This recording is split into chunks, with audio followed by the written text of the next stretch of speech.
So, Bismillah, Alhamdulillah, wassalatu wassalamu ala Rasulillah wa ala alihi wa sahbihi ajma'een, amma ba'd. So, today's class can actually be potentially one of the most depressing classes that you've ever taken if you don't understand the context, if you don't understand how to study these events. And if you remember, the first day of class, we talked about how to study history and how to extract lessons and why we study history in the first place. So I want to remind you about that one more time. Is that among the many reasons that we discussed, one of the reasons why we study history is to learn from the mistakes of people in the past. Not necessarily to criticize those people, but to learn from their mistakes so that we don't ever make those same mistakes again. And it's a trial and error process sometimes, right? If you look at Prophet Adam, why did he eat from the tree before getting on earth? What was one of the reasons behind it? We mentioned it in the previous class. Does anybody remember by chance? No, I know he was tempted, but why was he tempted? Not why was he tempted. Why did Allah make it so that he ate, before they went on earth? What's the wisdom behind him eating? Okay, to teach him a lesson that he's going to be on earth to prepare for the test of life on earth, because that's when it actually counts. That's when the real test is counting. So you prepared him for the tests that are going to be coming. Right? So it's the same thing. What we're going to be covering today is like a preparation, or not even a preparation, but it's kind of like an example of what we should make sure not to allow ourselves to even fall into the way that the people in the past fell into it, even though they were the greatest of people. Okay, so just keep that in mind, and remember the Battle of Uhud. The Battle of Uhud, when the Muslims lost, Allah described that, and we mentioned in the first day of class that the lessons from the Battle of Uhud are mentioned specifically in the Quran. And it talks about how there was a blessing in the fact that the Muslims actually lost the battle. So how is a blessing when you lose the battle? The blessing is that you learn the lessons so that you don't repeat them again. Okay, so make sure that you have that context before we start this class. Otherwise, your mind may start wandering and start thinking, different things if you don't contextualize today's class in particular. Okay? We left off that the letters were being circulated throughout the Muslim empire. And this was like a propaganda campaign that was going against the governors of Uthman, radiallahu anhu, may Allah be pleased with him, and against the Khalifa himself. So a very dangerous situation. Now it gets even worse, and this is where the real main problems begin. So the group of these rebels, the group of these people who are against Uthman and against his governors, they started conspiring. They were already conspiring with each other. Now they started conspiring with some people in Medina and in all the different cities, and they decided that we're going to make our move to Medina and we're going to get rid of Uthman. We're going to get rid of the Khalifa. So they made this entire plan up, exactly the date, when they should do it, who's going to be going. So they had a few hundred people go from Egypt. They had a few, about the same number coming from Kufa, same number coming from Basra, and from different parts of the main Muslim cities, they started heading out towards Medina. But this was a plot, right? This was a conspiracy. So they did not want to be detected. So how did they go out? They pretended like they were going for Hajj, because it was Hajj season. So this was perfectly planned out, that around Hajj time, at that time you would have to leave for Hajj like a month or two in advance, right? Because it takes a long time, the journey is long and everything, you want to make sure that you get there. So they planned it so that they're going to leave when all the other people are leaving for Hajj. And they're going to dress up and look like they're people on Hajj. Because mostly people on Hajj at that time, one, you start wearing your ihram, you start wearing your white garments. Once you cross a certain barrier, number one. And number two, you have your sacrificial animals with you. And literally you're traveling with them because you're going to sacrifice them. You don't just go buy them in Mecca, because Mecca does not have that many animals. So you can tell who are the people who are setting out for pilgrimage. So they pretend to set out for pilgrimage, and they meet outside the city and they plan a special place. They start speaking to each other and they say, you know what, we need to somehow get rid of Uthman. We need to replace him. So they had, different motives, right? The people had different motives. What were some of their motives? Not all of them had the same motives, but they were all doing the same thing. Among their motives were, some of them desired leadership for themselves. So they wanted to be in the position of governors or treasurers or something like that.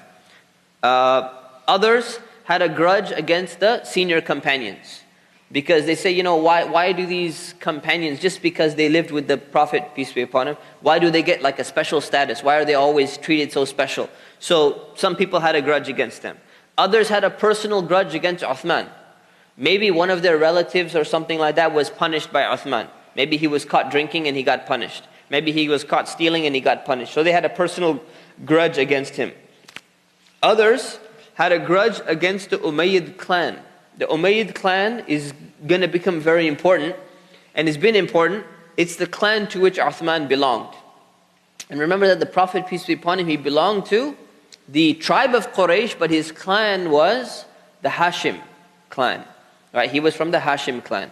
So the thing is, the Umayyad clan and the Hashim clan have always been at loggerheads. They've always been in some kind of rivalry. So this doesn't mean it was coming from the Hashim clan, but it means that people started envying the Umayyad clan to which he belonged, and that became a problem as well. Another motive that other people had is they had heretical beliefs. So like we talked about, Abdullah ibn Saba and other people came up with strange ideas like the Prophet is going to return and other ideas. So these are other people, this may have been one of their motivations. So you see, you have to understand, people have different motivations for doing certain bad actions. It doesn't mean that all of them had exactly the same motive, but they all teamed up.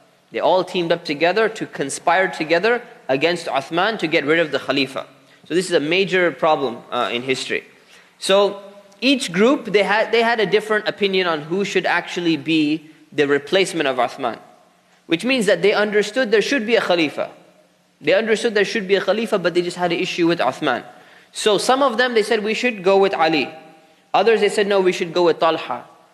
He was a senior companion as well. Others said, no, we should go with Az-Zubair ibn al-Awwam, another senior companion. So these are all respected companions. And they said, you know what, maybe we can just go and convince one of them, when they agree that they're going to become Khalifa, that we can just get rid of Uthman. It'll be very easy. Because once one of the senior companions teams up with us, we can easily get rid of the Khalifa. So what happened is that they each went to, the three of them respectively. They went to Ali. Ali said, no way. You people are just a big problem. I'm not interested in getting rid of Uthman. There's nothing wrong with him. Even if he makes a few mistakes, you don't get rid of a Khalifa like that. They went to Talha, he rejected. They went to Zubair, he refused. So all of them are saying no. So these guys are thinking,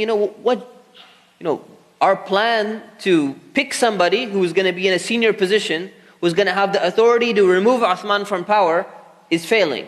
So that didn't work. So we need to think of another plan. So they said, okay, fine. You know what? You don't want to be Khalifa. You don't want to take over. Okay, fine. So we'll go back home then. We came for this reason and we stopped by Hajj and all that. We're going to go back. So they left Medina. And they pretended at least like they're going back home. So the people from Egypt started traveling in the direction of Egypt, which is where? From Medina, the direction of Egypt is west. So they started traveling west back towards Egypt. The people of Kufa and Basra, they started traveling north and east, northeast, right? Back to this direction. So they started traveling back in their own respective directions. After a few days, the people of Medina wake up and they find that the house of Uthman is completely surrounded by the same group of people. All of them. All right? And they're shouting, Allahu Akbar, like a revolution is taking place, They're like really getting excited and everything. So imagine the house of the Khalifa is surrounded by armed people. They're not supposed to be armed, right? Because they're pilgrims, but they're armed and they have weapons.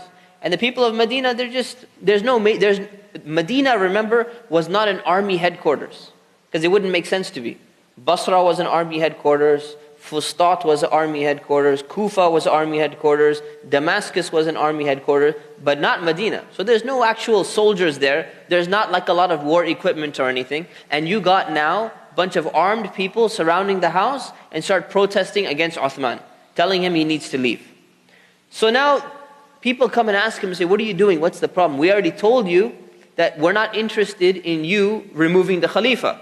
So why are you here? Why did you come back here after we told you to leave? They were already kicked out, so they're supposed to leave. So they came back and they start announcing that, anyone who tries to fight us is going to be killed. Anyone who just stays inside, stays indoors, let us handle the problem. This problem is between us and the Khalifa, it's not your problem. Right? So the people ask him and they say, you know what, why are you doing this? Tell us what your real reason is. Why do you come back? So they said, we have this letter from Uthman, which is signed directly by it's his signature and his seal of approval, his governmental seal of approval. What does the letter say? The letter says that when this group of people who were trying to overthrow me, when they reach back to Egypt, they should be killed by the governor of Egypt, who happens to be his relative of Uthman. So they're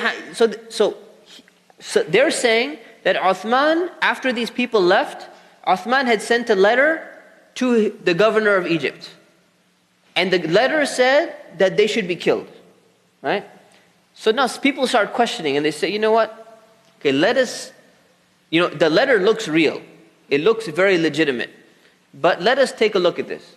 So you left on your way to Egypt and the other people left on their way back to Kufa and Basra. This letter, in a few days, somehow the messenger who was supposed to deliver the letter to Egypt, you somehow intercepted that letter. Now the question is, how did you know, first of all, how did you know that this was a messenger of Uthman going to deliver a message to the governor? Number one. Number two, how did you know what's going to be in that letter? How did you know it's going to be about you? It could have been letters are transmitted all the time. So how could you possibly have known that it was going to be about you? Number three, even if you found the letter and the guy gave you the letter and you read it and you found out it's about you, how in the world did you somehow contact the people who were already on their way to Kufa and Basra, and then somehow all of you came back to Medina in just a few days? It's not possible. It just can't be. So their response was, so you can believe whatever you want. If it's true, then he deserves to be punished because he tried to kill us innocent people and we didn't do anything directly wrong. And he said, and if it's false, and if the letter is wrong and he didn't really send it, then he's such a weak leader that he can't even deal with conspiracies. He deserves to be removed anyways. So these people were basically bent on removing him no matter what. So this letter is the fabrication, and a lot of sources, they talk more about the letter and details of the letter and all that. It's not, the rest of that is not very well documented. But it's clear that there's no way all the people could conspire somehow to write this letter. Okay? So this is their excuse that they made, this forged letter that they had. The people, the rebels, surrounded his house and they kept him inside and they didn't even allow the Khalifa to leave from his own home. Right now, see, this may be surprising. The first time I read it, it's very surprising. We're talking about the Muslim empire which has just defeated the Romans and the Persians. Right? How can something like this happen? But it shows you also the simplicity of the people of Medina. Right? They stayed in a very simple state. You saw how Umar was killed, right? Umar was killed because everyone just goes into the masjid. There is no security guards. Even after he was killed, they did not put security guards there. Right? So this is just something this is the way Muslims were dealing with it. They did not have the heightened security and bodyguards all over the place and military guards and all of that. So they didn't expect this to happen either though. So this is a major problem. So now the house of the Khalifa is surrounded. He is not allowed to even go to the masjid. So he starts complaining and he says, I'm the first Muslim in history, in the history of the entire ummah, since the time of the Prophet, who's been barred from praying inside the masjid of the Prophet in Medina. There's not been a single person besides me. And he says, I'm the Khalifa and I'm not allowed to go pray inside the masjid? What kind of people are you? Right? Well, these are people who are Muslim. It's not that they're not Muslim. They did not leave Islam. At least not openly. Whatever their intentions were, they had different intentions. Maybe some of them were straight up hypocrites, but not all of them. So these are Muslims and they're barring the Khalifa from even praying inside the masjid. Major issue. So they're keeping him in there and they're trying to pressure him that he gives up his position of Khalifa. So now obviously, even though there's not much, not many weapons or anything, obviously the people of Medina and the companions, they go out to try and defend Uthman. They said, we're going to defend you, we're going to fight these people. It doesn't matter if we're outnumbered, doesn't matter if we die. These are people who fought the battle of Badr, these are people who fought in Uhud, these are people who fought in the battle of the trench. They're willing to fight. So they go out and they say, we're going to fight. Now Uthman gave a direct order to the people and he said, no, you're not going to come and defend me. You're not going to fight for me. Why? Because I don't want any blood to be shed just for me. Because this is about me personally. These are not people who are apostating from Islam. These are not people who are saying we don't need a Khalifa. The only issue, at least in, they're only claiming to have a problem with me. I'm the problem in their mind. And I don't want a battle, I don't want a war to break out just because of me. He's saying, I don't need that. I don't want blood to be spilled just because of protecting me. This is not right. Just because I'm Khalifa. But at the same time, he said, I'm not going to give up the position of Khalifa. And think about why he wouldn't do something like that. It's not because he's craving to be Khalifa or he's craving the power. He's an 82-year-old man. Right? Does not have that much time anyways. Right? He's very old anyways. He probably can't function, after a few years as Khalifa anyways. The thing is, if he gave up the Khalifa, think about the precedent it would set for rebels in the future. Anytime a group of a few hundred people come and surround the house of the palace or the house or whatever, it was the house of Uthman, or the house of the Khalifa has to give in to that kind of pressure. Anyone comes and puts a gun to his head, he's going to give up the position like that. You're never going to have a stable government. You can't have a stable government that way. So he did not want to set a bad precedent. He said, Allah has put this authority in me, I'm not just going to give it up like that. Okay, he made a statement. He says that, Allah has clothed me with this shirt, and I'm not going to unclothe it after Allah has given it to me. So it's going to remain there. I'm not going to give up the Khalifa, but at the same time, what you guys are doing is wrong. So you should not be, surrounding my house and all of that. So Uthman ordered all the people to go back. Most of the people went back, but a few of them among the younger people, the younger companions, they stayed anyways. So who stayed? Hassan, son of Ali, Hussein, Ibn Abbas, and Ibn Zubayr were among 4 of the people who stayed to defend Uthman even though he told them to go back home. They said, no, it doesn't matter. We're going to stay on the side, in the back, just in case something happens to you. So they were protecting. But the thing is, if an order comes from the Khalifa that you go back to your home, I don't want any blood shed on my behalf, what would you do? He's the Khalifa. You're supposed to listen to him. So most of them listened, and the younger ones, they didn't listen, and they said, we're going to stay anyways, just in case, on the side. We won't stay directly in front of you. So they went back home. Now Uthman, he ordered Ibn Abbas, who was staying there, and he wanted to fight, to go and lead the Hajj, to lead the pilgrimage. Because the Khalifa used to be in charge of leading the prayers, and he used to be in charge of leading the pilgrimage. So imagine all the people from Iraq and Iran and Egypt, and we're talking about Tripoli, and Libya, and Damascus and Syria, and all these different regions, parts of modern day Turkey. All the Muslims are coming for Hajj. So somebody's going to lead them. There has to be some organization there. So the Khalifa would be leading. So normally it would be Uthman. Now Uthman cannot even go out and lead the Hajj because he's surrounded. So he chooses Ibn Abbas to go and lead the Hajj, even though he wanted to stay behind and he wanted to fight. After a while, the rebels realized that, Muslims, by now, it's been a few days already.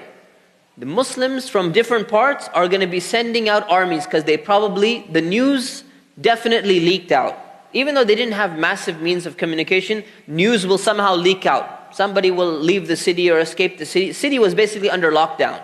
but someone will escape and the news will reach other places.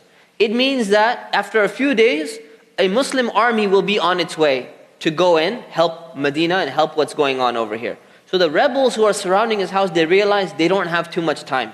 They need to wrap this thing up quickly. Right? They want to get rid of Uthman quickly and move on. So they prohibit him from drinking any water. So he's not even allowed to get any water. And he protested against them and he said, look, the main well in Medina that all of the people of Medina drink from, that well was purchased by me. Because the Prophet, peace be upon him, during his time, he asked whoever buys this well, it belonged to a Jewish man. He said, whoever buys this well, they're going to get such and such reward. So Uthman himself, he stepped up and he said, I'm going to take that reward, I'm going to buy the well. So he bought the well and gave it as a charity to all the Muslims to use. So he says, that's not only are you preventing me from drinking water, I'm the one who bought the well for the Messenger of Allah in the first place, and you're not allowing me to even drink from the water of the well that I purchased for the sake of Allah. So they wouldn't allow him water. One of the wives of the Prophet, she tried to even smuggle some water in to give him to drink, and they even prevented her because they found out that she was hiding it, and they even stopped him from drinking. So they're trying to pressure him so that he gives up. He gives up the position, and at the same time he doesn't want anyone to fight on his behalf. So nobody is going in, trying to, kill these people who are surrounding the house. So the rebels, they realize that armies are on their way. We need to wrap this up. It's getting very long and nothing is changing. So they decided it's time to go and put an end to Uthman. So they went into his house. They burned down his gate. So he had you have a gate, like a kind of like a gated porch type area around houses, even primitive houses. So they burned down his gate. You didn't need to burn down the gate. You could just break the gate down and walk in the house. They burned down his gate, set it on fire, and then they rushed inside the house. While they were rushing inside the house, those companions that had stayed behind, like Hassan and Hussein and all of that, they tried to stop the people because they realized what's going to happen. So they tried to fight them off. Some of the people who were defending him were killed. Some of the people were injured. And others, they weren't able to stop them, so they ran away. The people broke into his house. When they broke into his house, Uthman was reciting from the Quran. Now which Quran was he reciting from? He was reciting from the master copy of the Quran that he had commissioned, and he kept that copy and then he gave the rest out. So he was reciting from that copy of the Quran and he's reading verses of the Quran when they come in and they decided that they're going to get rid of him. Before they run in, Abdullah ibn Salam, who was a Jewish rabbi before he accepted Islam, he became Muslim, he made a very profound statement, trying to convince them not to go. He said, people, today your leader fixes matters by the whip. What does that mean? That means that when somebody is doing something wrong, Omar started this. When Omar's part of his jail system that he set up is there's detention and there's whipping. So you do something wrong that you shouldn't have done, you're going to get whipped. Whether it's 5 lashes or 10 lashes or 3 lashes, depending on the crime. So he set up this system, even though it wasn't specified and set by the Quran or something like that. There's a punishment obviously for a crime. So Abdullah ibn Salam is saying, today your leader will fix problems, will fix people by using the whip. Meaning you guys are rebelling against him. But you've not stolen yet, you didn't commit adultery, you've not done anything which warrants your being killed, right? Or warrants a specific punishment for you. So if you kill him, if you kill this leader, then from now on, the sword will be needed to fix matters afterwards.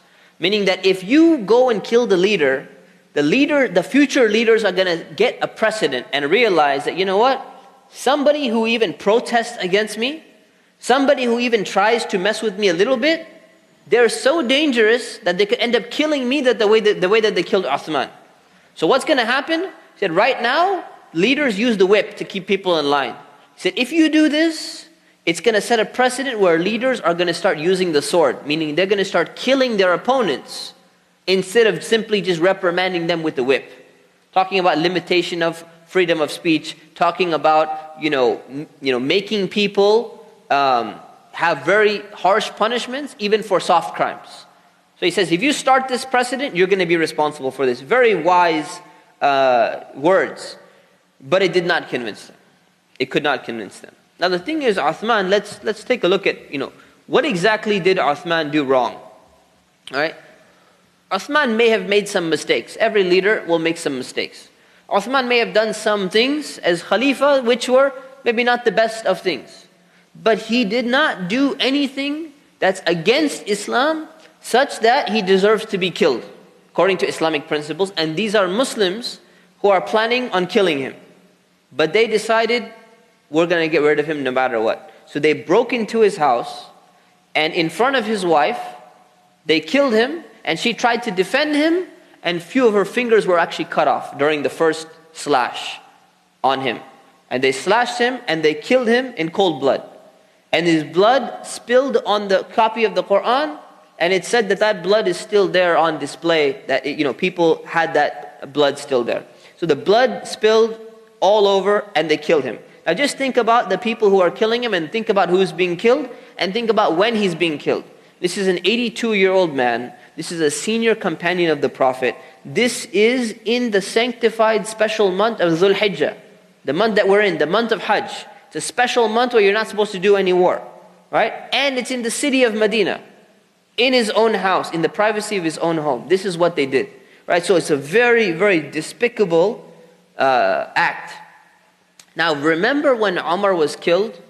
When Umar radiallahu anhu, may Allah be pleased with him, when he was killed, the first question that he asked was what? Yeah, who killed me? Muslim or non-Muslim? When they said no, he was not a Muslim.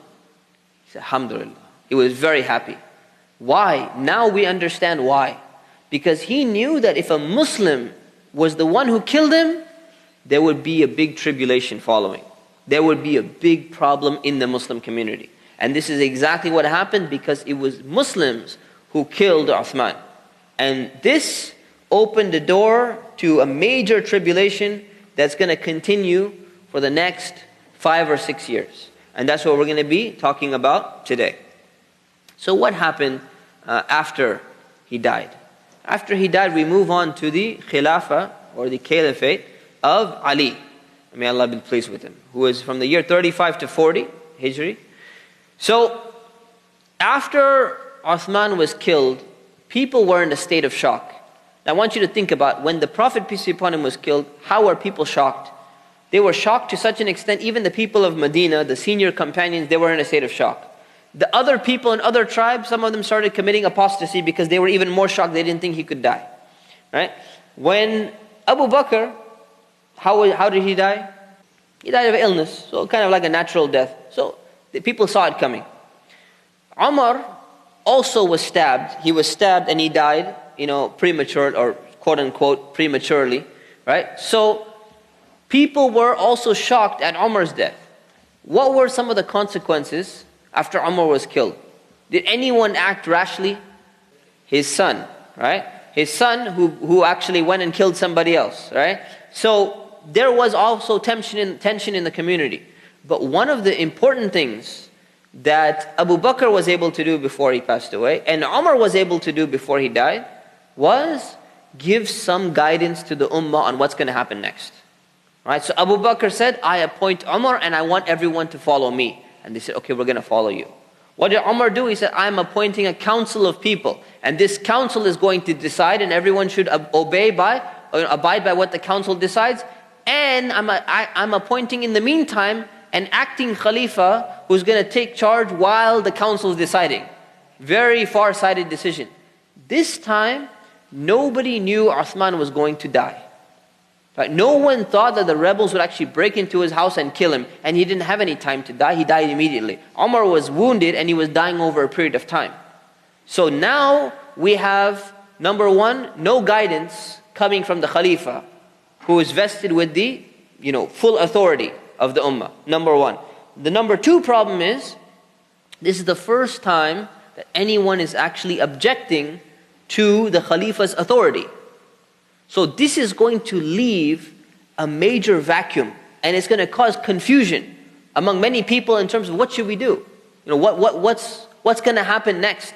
What is the next step to take? So this caused a state of chaos in the city of Medina, and understandably so, because of these two reasons, and there's a third reason. The third reason is the people who killed Uthman, they didn't leave Medina and they stayed inside. So they didn't go back. They said, we're going to stay right here, because they didn't only want to get rid of Uthman, they wanted to make sure that the person whom they choose, they want to make sure that they have some kind of power as well. They didn't just come to remove Uthman only. So we have three major problems in Medina which is causing a state of confusion and a state of chaos. So now some people, they went to Ali. Some people went to probably Talha or whatever it is. Some people went to Ali and they asked him, you need to become Khalifa now. Uthman is gone. Ali initially refused. He said, no, this is not, I cannot become Khalifa now. This is the worst timing where, the Khalifa was just murdered, right? And this is going to look bad. It's going to look bad on me, number one. The entire ummah is in a state of confusion, and we're just going to have a lot of problems. This is not the best time to be the Khalifa, right? Then after some people insisted, and some people told him that, look, you know what? Someone's got to do it. He thought about it, and he realized, and his decision was very firm, that the Muslims have to have a leader before Muslims cannot function without a leader, right? And remember the far-sightedness of Abu Bakr and Umar after the Prophet, peace be upon him, died, that they went and they found that the people of Medina were talking amongst themselves about who should be a leader, and they went to that gathering and they joined because they knew the importance of having a strong centralized leader, and they knew the danger of not having a leader. So based upon this, Ali accepted. Ali accepted and he said, okay, I will take the pledge from you. So many people in Medina gave him the pledge and he became the next Khalifa. However, not everyone in Medina pledged to him, including some senior companions. Among them were Sa'id ibn Zayd ibn Umar, Usama, Al-Mughira ibn Shu'bah, Abdullah ibn Salam, and some others. They said, we're not going to pledge. Now, why were they not pledging? It's important to understand the reason. So why did they refuse to pledge? It's because one, they realized this is a state of chaos and they don't know what to do. Number two, they said, look, it's not that we're against Ali. It's not that they didn't like him. It's not that they didn't think he's qualified. They wanted to just take a neutral position right now and they say, we don't know what to do. This is a shocking state. The Khalifa has just been killed. This has never happened and he didn't leave any guidance behind. So we don't know what should be done. We need to think about it. So Ali had the opinion, different from them. He had the opinion, look, we need to act fast. Pick a leader. And people are interested in me, I'm going to take the leadership. I need to unite this ummah back, and we need to get rid of all these problems, because we're in a major situation right now. And the only way to get out of a difficult situation is to have a good, strong, wise leader. And that's true. Nobody can doubt that. But the other companions are saying, if we make a wrong decision of choosing a leader, not in terms of choosing the wrong leader, but if we choose a leader now and the Khalifa has been killed, this may not be the best move right now, because this is an emergency situation. So from Ali's perspective, in an emergency situation, you need a leader. From their perspective, in an emergency situation, don't choose a leader without thinking straight first. So people need to calm down and think straight before they choose a leader. This is why initially there was some hesitation on the position of some of the companions inside Medina. Okay, but let's talk about Ali a little bit. Was he actually qualified, or what are his qualifications for leadership? At this time, he's 56 years old. Okay, so you can tell time has been passing. He was only a kid when he accepted Islam. He was 8 years old, and now he's 56 years old. And he grew up in the house of the Prophet, peace be upon him. He was one of the first people to accept Islam. Even though he was young, very, very young, but he was one of the first people. He attended every major event with the Messenger of Allah, every battle, every treaty, everything except one. And that was the expedition of Tabuk. But the question is, why didn't he attend the expedition of Tabuk? Because the Prophet told him to stay behind. And he was initially feeling actually very sad. that he has to stay behind. He said, why would you have me stay behind? With all the, all the old people and the women and the children, am I not worthy of, going out with you? He said, the Prophet, peace be upon him, said, doesn't it make you happy that you are like Prophet Harun to Musa? Meaning that I'm like Musa, I'm going on the mountain for 40 days, I'm leaving you in charge. That's a big honor. So think of it that way, and you'll realize that I need you in Medina. It's a very important thing for you. So he participated in all the major battles, all the major events.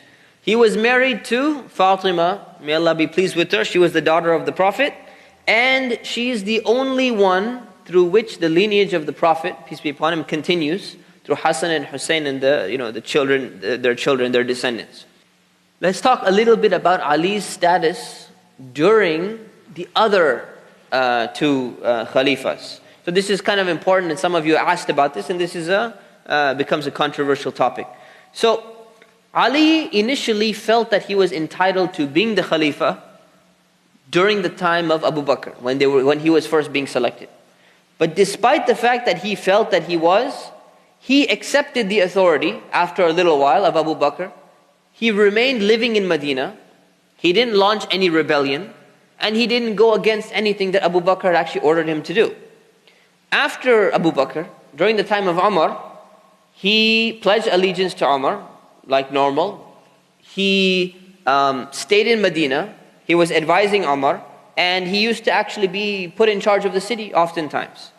During the time, in fact, actually, he even gave Umar his daughter, one of his daughters, in marriage. So it shows you how much respect he had for Umar.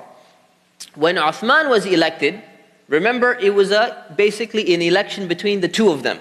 It was a decision between either Ali or Uthman, and Uthman got elected. After he got elected, did Ali go and leave Medina and go somewhere else because he was upset? No.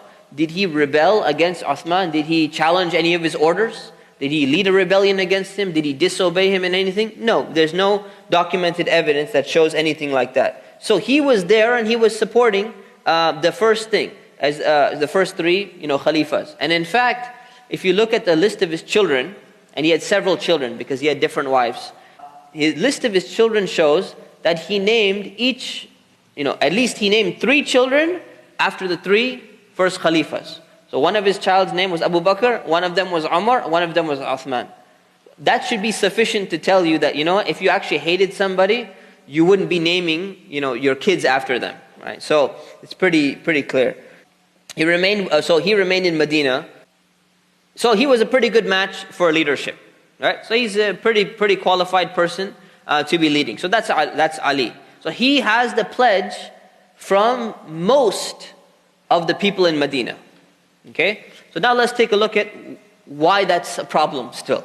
It's a problem because the first move that Ali made was he started replacing the governors of the different cities. So the main cities like Basra, Kufa, Egypt, Syria, and Yemen and other places, he called back the governors and he sent his own people to take over the governorship. And you find that, this is what every modern day president does, right? They select their own cabinet who's like loyal to their way of thinking, and he can trust them. He knows that this person thinks like me, they respect me. This is not something unreasonable.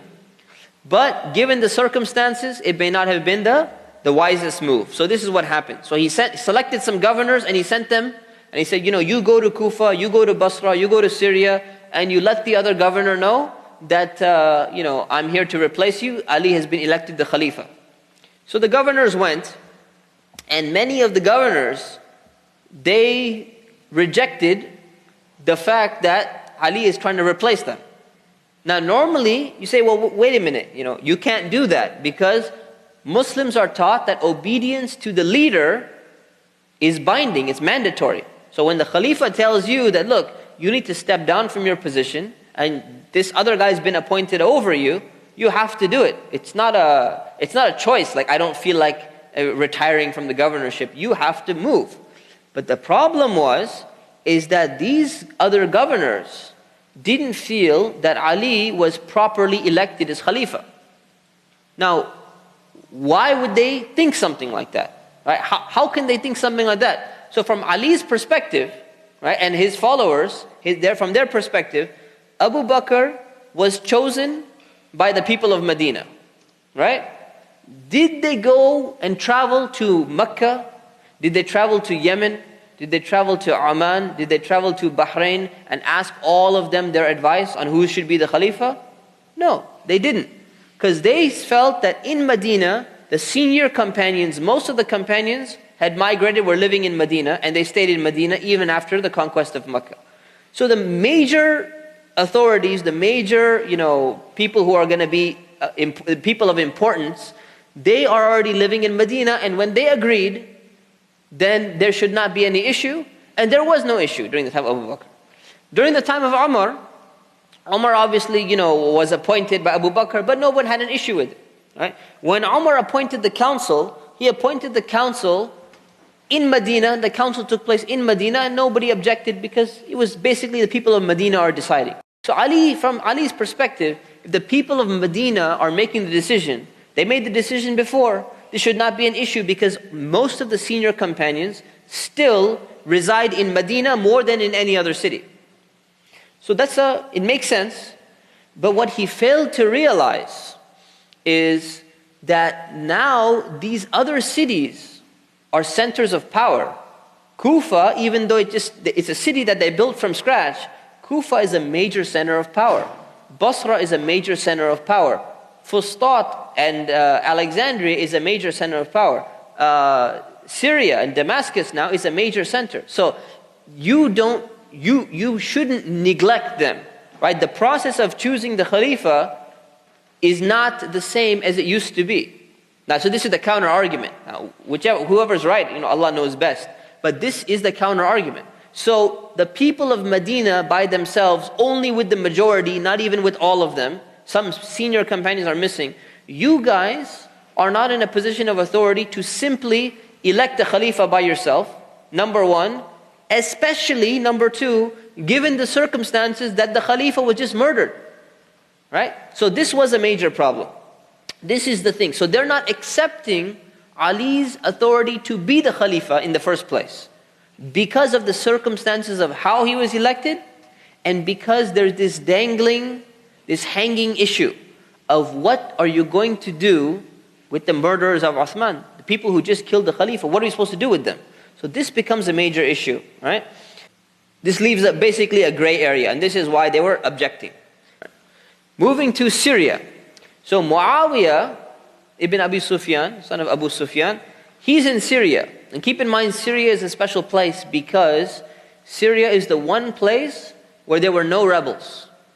No one from Syria, because the rebellion was not able to have any grip, any hold in Syria, because Muawiyah was a very strong administrator. He had his people in check. He did not let any type of dissension or any type of rebellion, put its head up over there. So he goes and he refuses to pledge to Ali as well, as many governors did.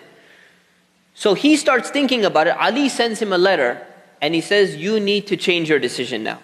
He sends a letter to everybody, and he sends it to Muawiyah. He says, you need to change your decision. And in fact, not a letter. He sent a messenger to tell him, you need to make a decision now. Either you are accepting Ali, or you're opposing him. You have to make a decision. So Muawiyah kept him off. Give me some time to think. So days pass, weeks pass. I need some more time. After a few months of delaying, he sent Ali a letter. And the letter said, from Muawiyah to Ali. Blank. There's nothing else in the letter. It's a blank letter. All it said on the top was, from Muawiyah to Ali. What is he trying to say? He's trying to say, if I accepted you, because when Muawiyah used to write to Umar, Muawiyah used to write to Abu Bakr, Muawiyah used to write to Uthman, he'd say to the Amir al-Mu'mineen, to the leader of the believers. You don't address the Khalifa with their name. You have to address them with their title. So by saying from Muawiyah to Ali means I'm not accepting you as the Khalifa. Right? So this is going to cause a conflict. So what do you do? Right? What do you do in this case? First of all, why is Muawiyah refusing? Number one, he has the same position like the other people. He was not legitimately elected. Muawiyah has other reasons, other intentions. First of all, he's getting information from Medina about how Uthman was killed. Uthman is one of his closest blood relatives. So much so that he's a direct heir, he was a direct heir of Uthman. Not only is he from the same family, he's the closest relative of Uthman. Okay? So, he feels that he has a certain responsibility. So he's obviously thinking in his mind that, you know what, Ali should have done a lot more. He could have why didn't he put up a fight? I mean, imagine you're emotional. A very close family members of yours has just been murdered. You're obviously going to be emotional and say, why didn't you put up a better fight? You guys could have done a lot more than that just to let him get killed. But in his defense, how no one anticipated that they were actually going to go and kill Uthman. So that's number one. And number two, Uthman himself told people to not come to his defense. So it's either obeying the Khalifa or disobeying the Khalifa and saying, no, we need to protect you anyways. It's a tough decision to make.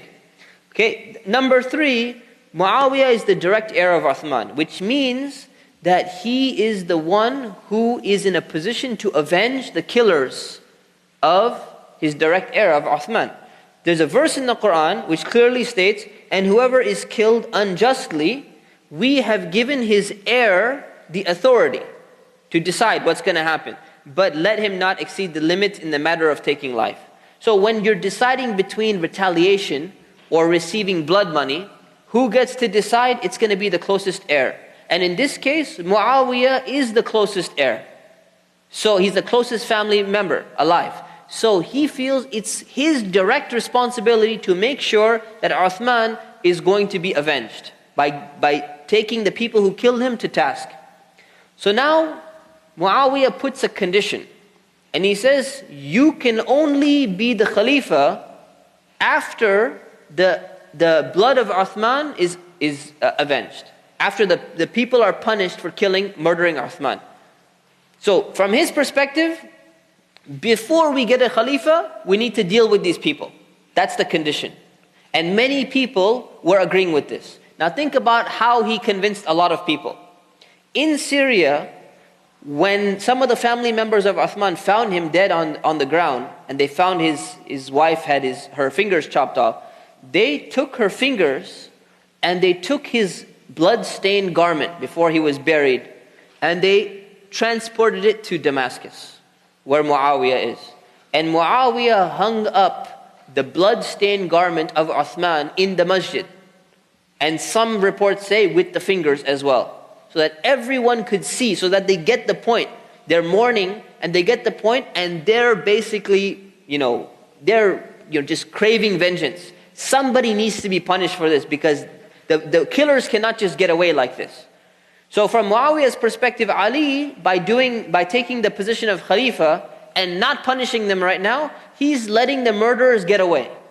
That's his position. From the perspective of Ali, he's saying that you cannot get vengeance. You cannot apply the law without having an authority on top. Right? Just imagine a scenario where there's anarchy, right? Somebody goes and steals from somebody and says, look, you know what? There's no president right now. Right? There's no police. There is no police. So what should we do? Vigilante style law, should we go and just, get rid of that guy? If you go and get rid of that guy without an authority, what's going to happen? They're going to come back and get you, and they're going to come back and get you, and this anarchy is going to happen. No one is checking to see if it's a valid case. So this can become very problematic. So Ali's position, you need an authority. We're going to get rid of these people, but we need to be united. If the Muslim community is not united, we cannot get rid of these people. Muawiyah's position, we need to get rid of these people now before we get united. And we will not be united until you get rid of them. And we will remain divided, and I will stay divided until you get rid of them. See the problem here? It's a very tough position to be in. So this was there are different ways of looking at the situation. All right, and to make matters worse, among the people who pledged to Ali were the rebels themselves, because they're still in Medina, along with the rest of the people of Medina. So Muawiyah is also looking at it from that perspective and saying, these are some of your followers, not all of your followers, but among them are even the ones who killed Uthman. So you're going to tell me that you're going to have your supporters are the ones who killed Uthman. This can't work. So very, very difficult situation to even understand. Even to try and decide who's on the right side here. It's very difficult to decide, actually. So we'll talk more about that later. So Muawiyah made it clear that he's not going to be accepting. Okay, so what does Ali decide to do now? This is also a very tough decision to make. What do you do when you have a governor who's openly opposing you and saying that there's no way you're going to, we're going to pledge to you? So Ali saw the letter and his rejection as a sign of rebellion against the Islamic State. This is a direct act of going against the legitimate Khalifa. And in order for us to be united, we're going to have to bring this person back into obedience. By the carrot or by the stick. Right? It doesn't matter, he has to come back, because we're not going to achieve unity. And you have to understand something, is that oftentimes there's a justification for bringing unity by tough means. Even though it would be nice if everyone could just get together. If you look at all the major powers of the world, how did they bring unity? Just look at the United States of America. And I know it's a horrible example to use, because they're not really justified in a lot of their empire and expansion and all of that. But the concept of the United States, why are they supposedly united? I mean, they can't be more divided with the government shutdown and all now, but why are they supposedly united? Right? They didn't just all of a sudden decide, we're just going to remain united. And if one of the states decides, you know what, today, we don't really want to be united anymore. We're going to go ahead and establish our own country. Wyoming, with like maybe no population or whatever, decides that, we have a lot of land and everything. We want to be our own country, and we're going to start allowing, a bunch of immigrants to come in and establish our economy, whatever they decide to do. Do you think the United States would allow it? Of course not. What do you think they would do? They say, no, we're doing it anyways. We have approval from the United Nations. No way. There would be all-out war, and it's happened before. Texas tried to secede. Different states have tried to secede. When they did, what happened? They went to civil war, right, initially about that. So the thing is, in order to keep unity together, if it's for a just cause, it's different than for an unjust cause. But to keep it together, there needs to be certain measures that are adopted. And that makes sense, and it's actually quite rational. So Ali decides, we need to make them into obedience. So we're going to send out an army to intimidate them. Hopefully, there's not going to be a battle. But they're going to get scared and they're going to come back. That's the only way. Surround the city and force them into unity. Before he could even do that, he starts assembling an army. He starts preparing to actually go to Syria against Muawiyah. Before he could do that, turns out that Talha and Az-Zubair, the two people who we were talking about before, they were senior companions, they joined up with Aisha, the mother of the believers, the wife of the Prophet, who had actually gone for Hajj at that time. They teamed up, the three of them teamed up together, and they were heading to Basra. They were heading up north to Basra. So Talha and Zubair were in Medina at the time. Aisha was in Mecca performing her Hajj. They went to Mecca, they started getting some supporters when they found out that Ali had taken the pledge. Why are they getting supporters? What do they want to do? They hold the same opinion as Muawiyah, that the blood of Uthman needs to be avenged before we start teaming up and before we start getting a Khalifa and all of that. So they also held the same opinion, but they didn't just hold the same opinion. They actually said, we don't just hold a theoretical opinion, we're going to act on this opinion. So they headed to Mecca and they got supporters in Mecca. And then they started heading up to Basra, because Basra is a military encampment. So they were going to go and convince the people of Basra that, you be with us, we're going to get rid of these rebels. We need to do something. We need to team up together and get rid of all of them together. And Ali on the other side is saying, all of us need to team up together and then internally get rid of them, because they're going to surface again and we're going to get rid of them that way. So they took a large number of people from Mecca, from Medina, and they started going. And Aisha is there because she commands a lot of respect. Because she was the wife of the Prophet, she has a very high status. So they went to people of Basra and they did not support them. So they started inquiring. Most of the people of Basra, the governor and stuff, they were not supporting. They said, no, we don't agree with you. We're with Ali. In fact, Ali had sent the governors to replace the other governors, and one of the governors who was replaced was in Basra. So this is Ali's governor. So he's saying, no, you need to join us now. Get rid of Ali, you need to join us. He says, no. From our perspective, Ali is legitimate Khalifa. And we need to respect that, and the people were convinced as well. So what happened? A fight ensued.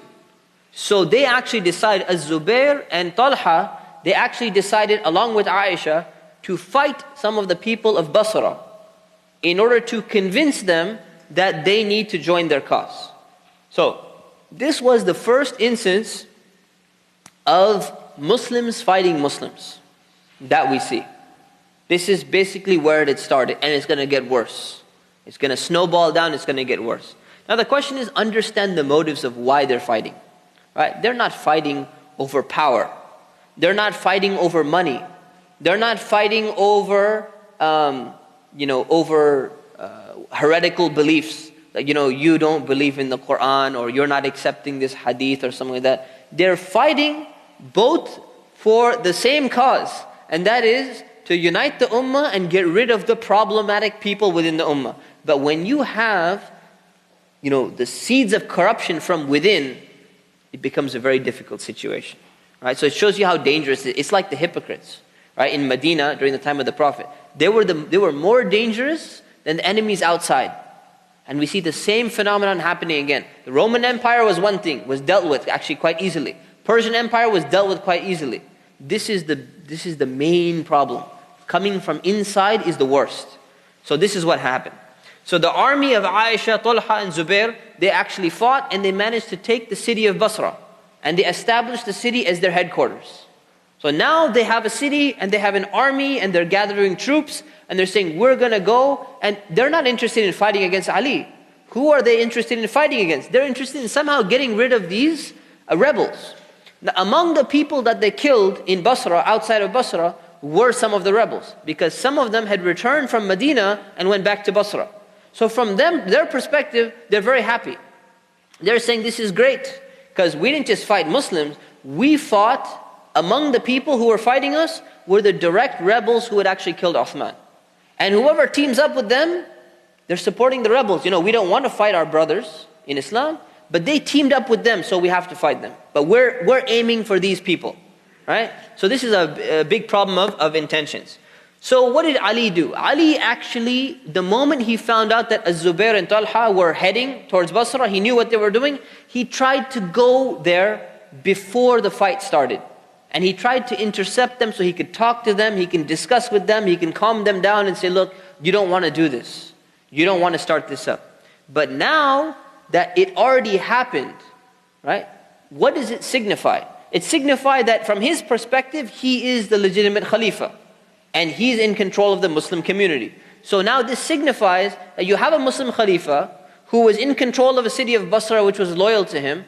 And these people just went against the authority of the state and declared war and fought against them. And took over the city against the will of the Khalifa. Right? Both of them having good intentions, but this whole situation is getting out of hand, is becoming a mess. So Ali, he decided that, he can't just stay in Medina now. He has to do something. So he decides to call on Kufa for help before they go and recruit the city of Kufa. And they convince the people to join their cause. So he goes to Kufa and he tries to get support from them. And he says, we need to, let's unite up together. Are you people with me? And the people of Kufa respond. The governor, initially, the governor of Kufa, who was Abu Musa al-Ash'ari, one of the senior companions, he advised his people that we should stay out of this fight. We should stay neutral. And remember his name, because he's going to come back very soon. He said, no, we should stay neutral. Even though he accepts Ali as Khalifa, he says, this one I don't agree with. I don't think Muslims should be fighting Muslims. Right? Now, if you look at it from an outside observer, and you're not looking at the details of their motives, initially you would think that, people like Abu Musa, they had the best position. They had the best stance. Being neutral in cases like this is the best. And I'll tell you, when I first was studying this initially, I used to think, because our perspective, Western, pacifistic type of perspective, we always, prefer something that's neutral. It's better, people don't fight, right? That's a natural stance. It's better that Muslims don't fight. So it seems very tempting to say that Abu Musa and people like Abdullah ibn Umar and stuff like that, people who took a neutral position, That should have been the best position. Because when two Muslims are fighting, we shouldn't get involved. Right? But Ali and Aisha and Talha and Zubair, they have a different perspective. Because what does Allah say in the Quran? In Surah Al-Hujurat, when two groups of believers fight, it mentions in the Quran, when two groups of believers fight, what do you do? Does it say stay neutral? Does it say run away? It doesn't say run away. It doesn't say stay neutral. What do you do? Does anyone know what the verse says? It doesn't say try to reconcile them. Side with the one who's on the right side and bring the other one back. Yeah, bring the oppressor back into bring them back down. So it means take sides. That's what the Quran actually says. Right? Now the question is, it's very difficult because sometimes it seems like, well, you don't want to get involved in a fight and Muslims are fighting Muslims. But at the same time, when this happens, and like it's happening today, unfortunately, what do? You have to determine what is the right side to the best of your ability. And the ones who stayed neutral, the way that we should understand their motive is that they were probably so confused that they couldn't figure out what the right side is. And if you can't figure out what the right side is, then you probably have to stay neutral. So Abu Musa was one of those people. He was the governor of Kufa, and he said we should stay neutral initially. But he said, you know what, people of Medina, you guys go back home. This was his plan.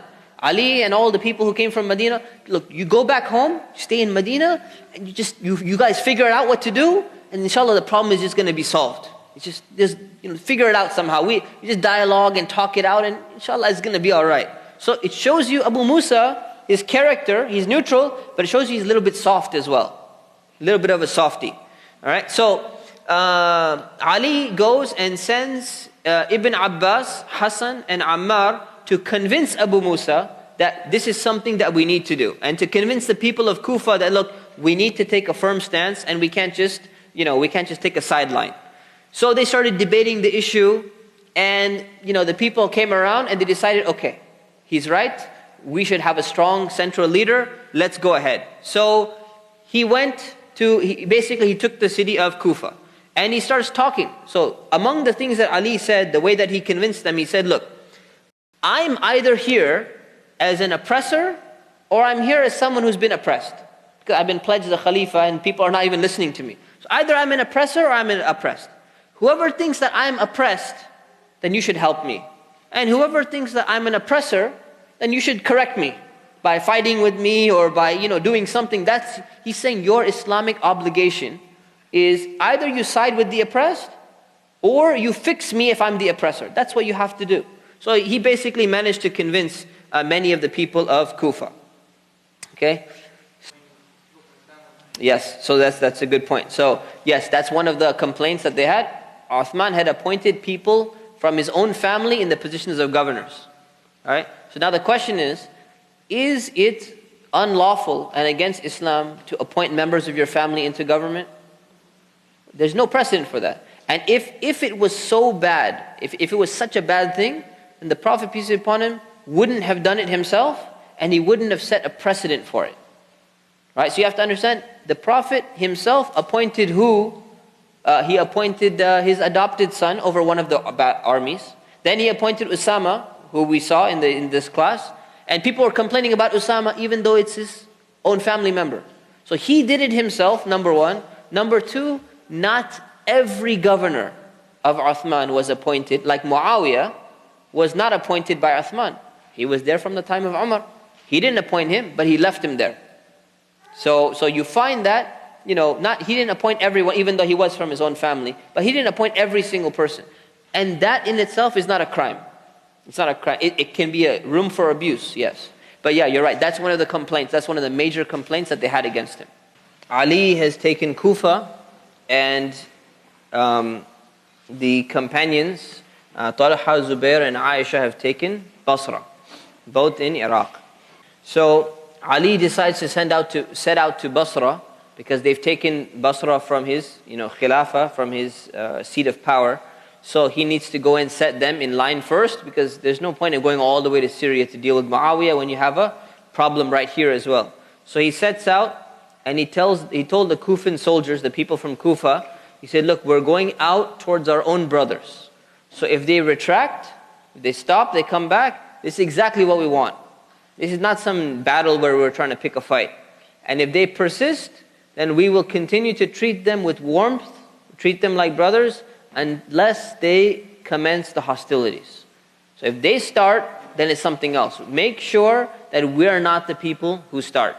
Okay? But keep in mind, this is an important statement and it's a good statement, but keep in mind that Ali still has, whether he likes it or not, he still has some of the rebels in his army. Alright? So then, these people, they didn't want to fight basically, but he's not there to fight them, but he wants to make sure that they're going to be united. So he goes and he sends Qa'qa' ibn Amr, one of the important people here, to speak with the 3 leaders of Basra for reconciliation. So before he sets out to Basra, he sends them and he says, okay, go and negotiate with them, explain to them what we want, and tell them we're here to make peace. So we're not here to fight. So one side of the argument shows up, and that, we need to, punish the murderers.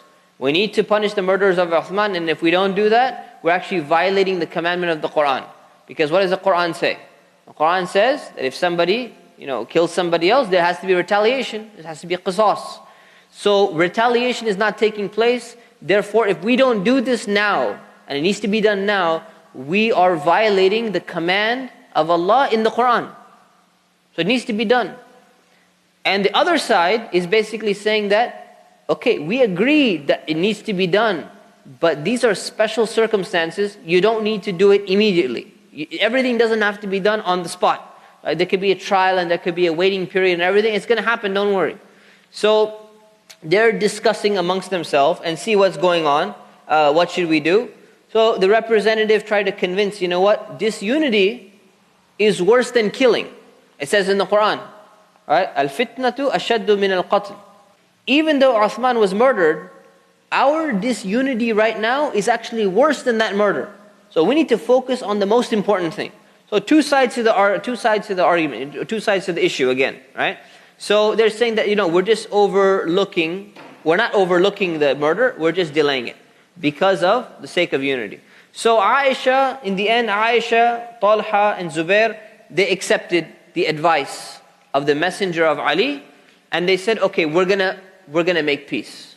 And when we make peace, we're gonna go ahead and we're gonna pledge to Ali, given, we have a few conditions, but we're not gonna hold him to this. But let's reconcile ourselves. So they intend to reconcile themselves. So Ali orders everyone to follow him towards Basra so that they can get this reconciliation, treaty made, and they can take the city of Basra. So that Basra is also under the Khalifa of Ali. So they're going, but then he issues a statement. And his statement was, he says, anyone who had any type of hand in killing Uthman, I don't want you to come out. I know you're with me and the supporters, I don't want you guys in my army, I want you to stay in the city. So when he made this statement, you can see that Ali is trying to appeal to Aisha and Talha and Zubair by making this statement. By saying, look, I know you don't like the fact that some of these guys are in the army at the same time. So for the first time, I'm going to tell all of them, open declaration, all you people who had anything to do with it, all of you stay back, I don't want you in my army. So this actually caused the problem as well. It caused the problem is, now they need to act. So they need to do something. They realize that their own lives are in danger. They realize that if this peace goes through, there's going to be more problem for us, because they're going to team up against us, and then we're in trouble. So we need to do something about this. So they set out as well, secretly. He excluded them, and they figured out this is the perfect time to get rid of their peace plan. So Ali goes and he meets Talha and he meets Zubair outside of Basra in order to make peace. Now keep in mind, hostilities are not 100% ceased yet. These are two armies meeting each other. But they're agreeing that, we need to come to a decision. We're brothers and sisters in Islam. We're going to come to a peace agreement. And they have not fought yet. Right? They have not fought yet. So they get together, and there's two armies there outside, just in case, to make sure that the peace does go through, because the peace has not been signed yet. So they go and they talk about how they're going to make a plan, and how they're going to document everything, and they start discussing things, and they said, yeah, okay, it looks like this is going to work. the next day, we're going to write up the entire details of the treaty the next day. So everyone that night, they actually went to sleep thinking that the peace treaty was done, pretty much done. It just needs to be formalized, written up, signed, pledge is going to be given to Ali, everything's going to be good to go. So what do these people do? The rebels who are inside the army, they decide that this is their only opportunity. If they don't do something now and the peace goes through, they're finished. Because Ali is going to agree to the condition that we team up and then we get rid of the rebels. Because that's sufficient, that's enough. We don't even need Muawiyah right now. This is going to be enough, and we start filtering them out one by one. So they realized this is going to be a major problem. So what they did was they launched an attack in order to confuse people into thinking that the army has actually gone and attacked. So they went and they killed some people from one side and they killed some people from the other side. And they started announcing that, look, the armies have started. They started assassinating people. And it was only a small group of people in the darkness of night who were doing this. So the problem is that it's very difficult. So tension becomes high. People think that one side has attacked the other side and they start defending, obviously. So a battle breaks out. A battle's about to break out and it's on the verge of breaking out. People start fighting. And these are two armies. So what does it tell you? It tells you that the battle is going to be taking place. So they actually were really, clever people. Heartless, yet clever people. So they killed people from their own tribes, their own clansmen. Now why would they do something like that? Why would you kill your own people on the other side? It's because you kill your own family member on the other side, and then while you're here, you start complaining. They killed my family member, and you start raising your voice and showing that you're really, really sad and upset over that. So very smart plan, master plan.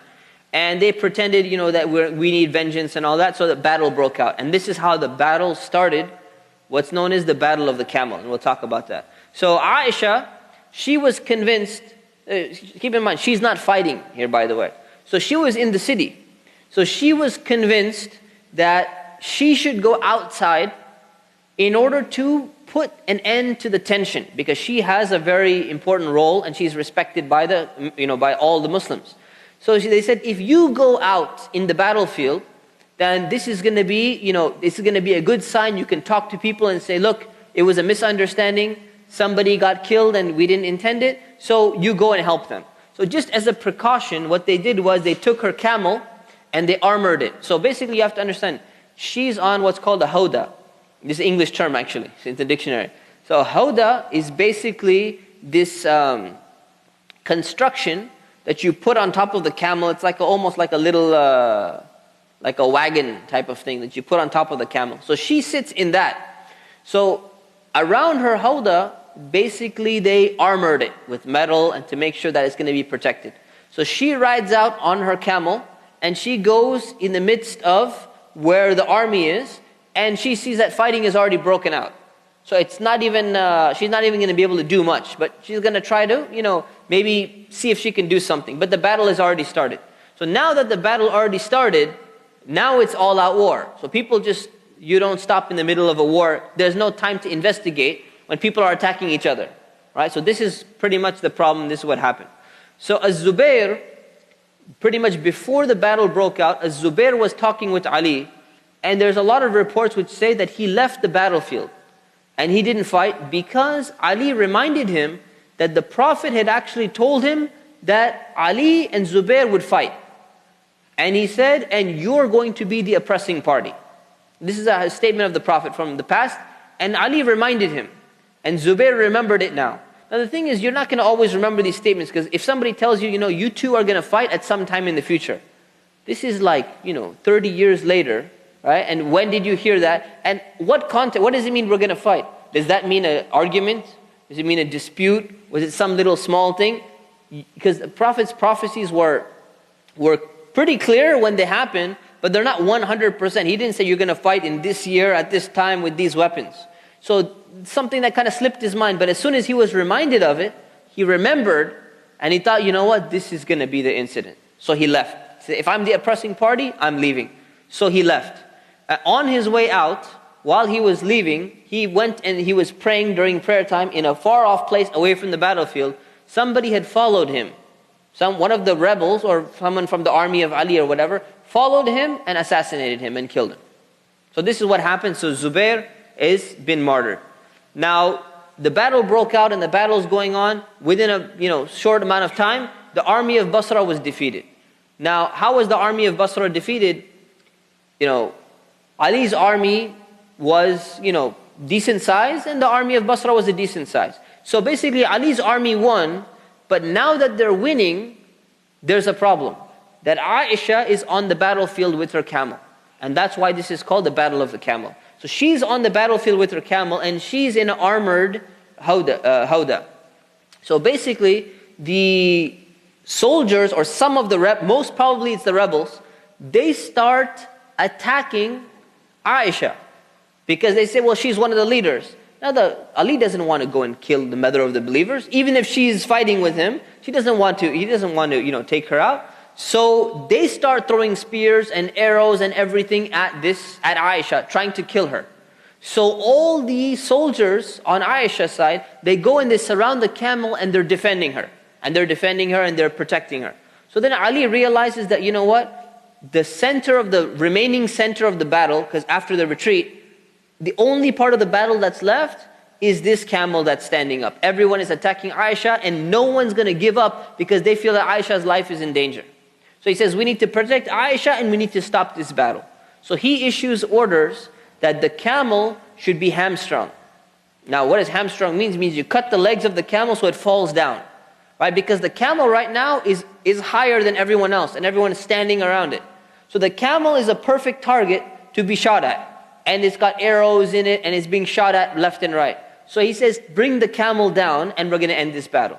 So they go and they get inside, they cut the camel's legs, they bring it down and the battle is over. Everyone decides to stop. They pick up Aisha in her howdah and they carry her away to safety. So after, one of the reasons why, by the way, the camel acted like a banner of war. So you keep in mind, during a war there's a banner that you hold like the flag of war. So when that flag falls, that's what signals that the battle is completely over. So the camel basically took the place of this banner and that's why it had to be cut down. So now the aftermath of the battle. Keep in mind the general rules of war that normally you're allowed to take the spoils of war from the person. And normally you're allowed to take prisoners. And normally you're allowed to do this. All of those rules of war, Ali said, do not apply to this army. Well, some people were upset. They said, you know what, this is war. We killed some people and we should be able to take their stuff. He said, the normal rules of war don't apply when you're fighting your own brothers. So this is actually a way of learning what to do or what are the rulings when you actually have to fight. Inshallah, we never have to. But if you do, the rules are different and the rules are separate. So Ali ordered that no spoils of war will be collected. He said that no one fleeing the battlefield should be pursued. Let them run. If they're running away, you let them run away. You don't go after them. Even though a normal army, you would go after them. No injured person should be killed. That's generally a normal rule of war depending on what they've done. And Ali prayed over all the people who died. He's the victorious one, keep in mind here. So he goes and gathers all the soldiers, buries all of them, and he prays janazah over all of them. Meaning that he did not consider anyone, even when they were fighting against him, he did not consider them to be disbelievers. He still considered them to be Muslims. See, so before that he went to Aisha and he asked her how's she doing. And he asked her how's she doing. He said, may Allah forgive you. And she said, I'm fine. And he said, may Allah forgive you too. So the thing is, they had a concern for each other, but obviously they're fighting. So the thing, it shows you that their care. So he's still calling her my mother, because she's the mother of the believers. Any wife of the Prophet is considered the mother of the believers. So he's still referring to her as his mother. So it shows you the respect is still there, but this is a difference of opinion on a matter which led them to battle. So it's a problem, but at the same time, the respect has not gone away. They still have that love for each other, but they're divided on an issue. So after this, the people of Basra basically pledged allegiance to Ali. So now Ali is in control of Kufa, he's in control of Basra, and Ibn Abbas was made governor of the city. Okay? So now Aisha, she was sent to Medina, safe passage. People were allowed to go with her and said, let her stay in Medina where she's going to be safe. she shouldn't be here, but to make sure also that she doesn't, try and, rally up another army or something like that. So he sent her back to Medina, where she was from anyways. Ali went back to Kufa. So that means that Ali set up Kufa as his capital. So the capital of the Khalifa had always been Medina up until this time. Now the capital of the Khalifa is transferred over to Kufa. So it's important to understand the transition of power here. He sent a message now. So now Ali sends a message to Muawiyah in Syria. He says, now Kufa and Basra are with us. Aisha is with us. Talha is with us. And actually Talha was killed. And Zubair as well. But these people, Kufa and Basra are with us, and Aisha is with us as well. So now it's time for you to join the rest of us. It's time for you to join. We need to unite together, and then we can get rid of all the rest of these people. But Muawiyah insisted on the same condition. He says, I will pledge to you the moment you take care of these rebels. And the thing is, these rebels it was not just one open group of people. Right? It was a whole conspiracy of people, and you don't know exactly who's who. It's not that easy to determine who's who, because a lot of them were hidden, it's like a whole network. Okay? This is like a whole network of people who planned this thing. So, he has the same condition. So what does Ali do? Ali starts making preparations to go and attack Syria in order to bring them in line and unite the entire Muslim community. Once Syria is in line, Egypt was already, at this point, under Ali. There was no issue. Most of the other places were under Ali. So it pretty much now is just Syria that's left. So he says, you know what, we need to unite Syria, and then we have the Ummah united, we can continue doing what we need to do. This is what happened. So Muawiyah goes out to meet Ali. When Ali is already on his way to Syria, Muawiyah goes out and meets him on the plains of Siffin, which is to the east of Halab, city of Aleppo. Okay, so they go out and they meet over there. Now, before they meet, they don't just start fighting. They also are inclined towards peace, because they don't want, they don't want a battle. So they start sending envoys back and forth, trying to convince the other side. Look, this is what you need to do. We need to unite, and you need to pledge. And Muawiyah is saying, no, look, this is what you need to do. You need to just get rid of the killers, and then we unite, and everything is going to be fine. And they go back and forth trying to convince one another, and they're making arguments back and forth. And again, the arguments are uniting before revenge, or taking revenge before unity. That's all the argument is about. So they couldn't agree, because they have to take a stance. So they could not agree on negotiation. So then they said, you know what? We need to fight, but we don't want to fight. So let's think of another way. There's got to be some way. We're not agreeing here, but we got to do something. So he says, okay, let's have a peace agreement for a few months, and then we'll try and figure things out, see if things cool down, see what happens, and then we'll decide afterwards. Right? We're going to have some people meet, think about it, then 2 people will meet and they'll make a decision. Right? They will come to a decision. So he said, okay, fine. So they're waiting and waiting, and time is going by, and it's not working. So the battle breaks out. Okay, so the battle breaks out. The people of Syria, they're fighting with the people of Ali, and the people of Syria are getting exhausted. So I don't like to go into the details of all the battles, although we could do that, but we have to really move fast. So basically Ali is winning the battle. So while Ali is winning the battle, people of Syria are getting exhausted, so they decide on a plan. And they said, look, we got to do something. Either if we lose the battle, we automatically give pledge to Ali, and that's it, it's over. So they come up with a plan. Now, how sincere their plan was, or what were the intention behind their plan, probably not the best, maybe not the most sincere time during the battle when you're losing to come up with something. You should just basically surrender. But they come up with the plan. So their plan is, we're going to start announcing that the book of Allah will judge between us. So they're not saying that, okay, we're about to lose, so we surrender and we're going to pledge to you. They say, we're about to lose, but let's try this tactic. We're going to announce that the book of Allah will decide between us. What that means is that it's kind of like a way of saying, you know what? Let's stop fighting and let's let the Quran decide. Right? Now, what does that mean exactly? Right? That's a very vague statement.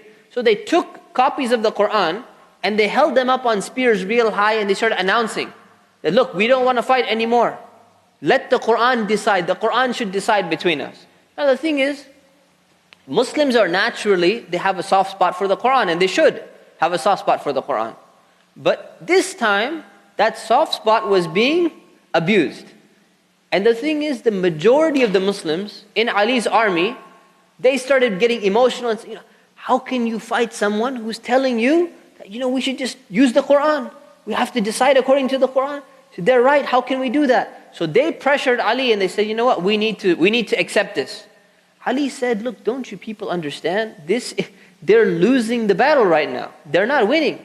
So this is their tactic of just getting a peace agreement with more conditions than they want, than they would normally get if they do this tactic.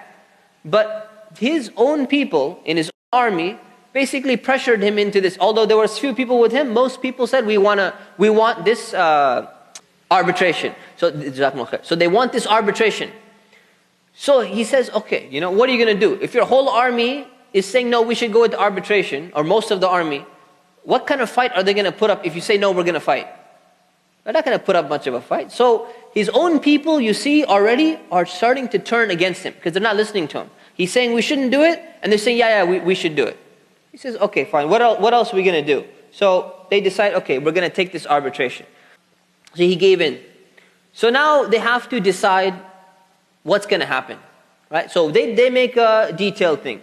They say, we're going to meet later on, after a few months, we're going to meet in the month of Ramadan. We give ourselves some time to think about it, make our arguments and everything, and two people are going to meet together.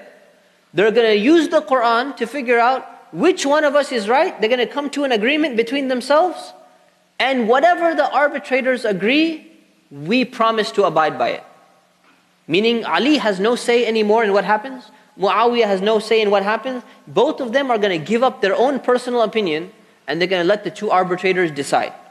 They say, you pick one from your side, we pick one from our side. So the people of Syria, they chose Amr ibn al-As, the one who conquered Egypt, companion of the Prophet, very clever, very intelligent man. Amr is a very, very slick, very, very smart guy. In fact, there used to be competitions. One time there's a story about how he had a competition with somebody.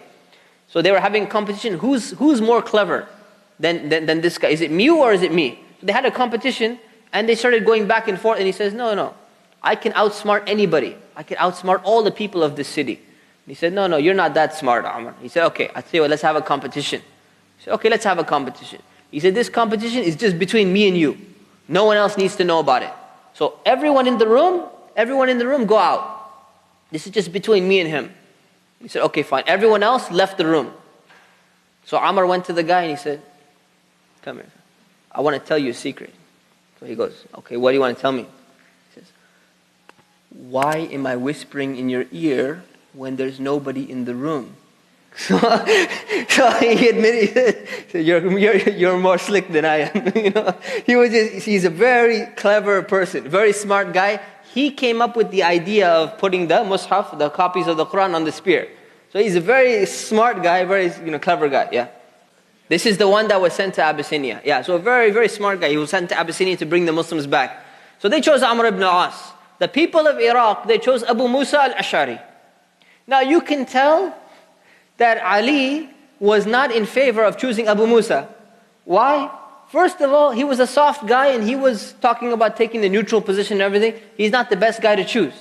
And two, Abu Musa, he's a scholar, he's an intelligent person, but he's not as clever and quick-witted as somebody like Amr ibn al-As.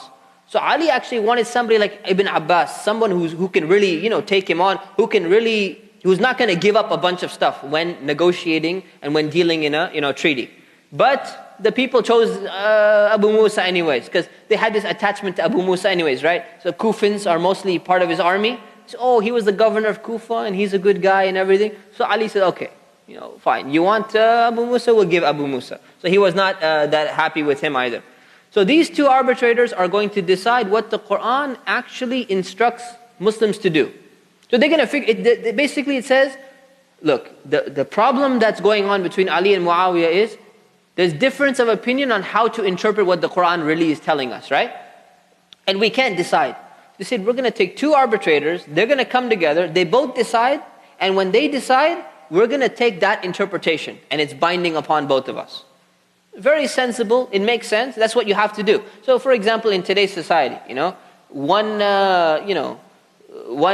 imam who's going to lead the prayer, he says, I'm going to say Bismillah ar-Rahman ar-Rahim out loud. And the second one said, no, I'm not going to say it out loud.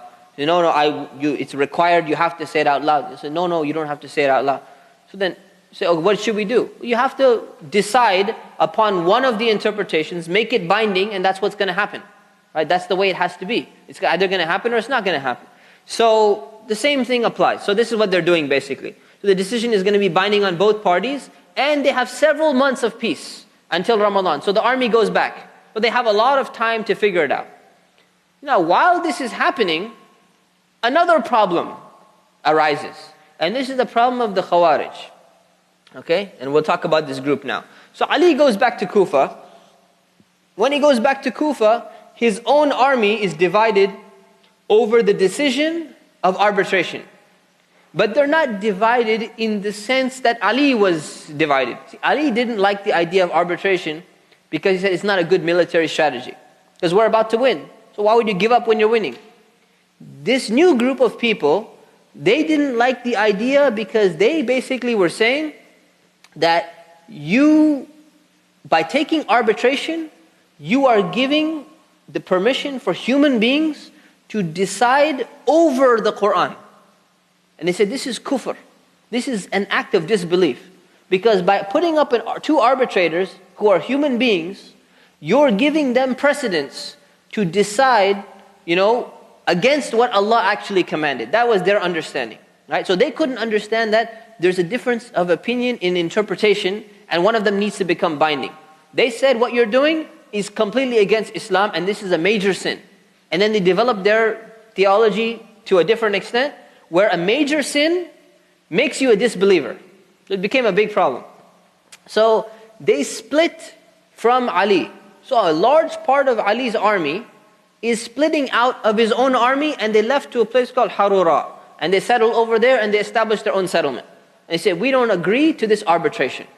So they came up with their slogan. Their slogan was, La hukma illa lillah, which means there is no verdict besides the verdict of Allah.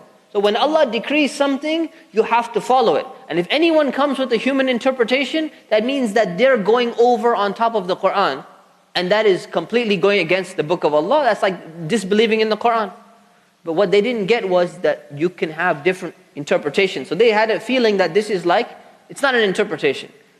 It's clear cut. The Quran is black and white. It says what you should be doing. And you guys are attributing, different things over Allah. You're putting people above Allah.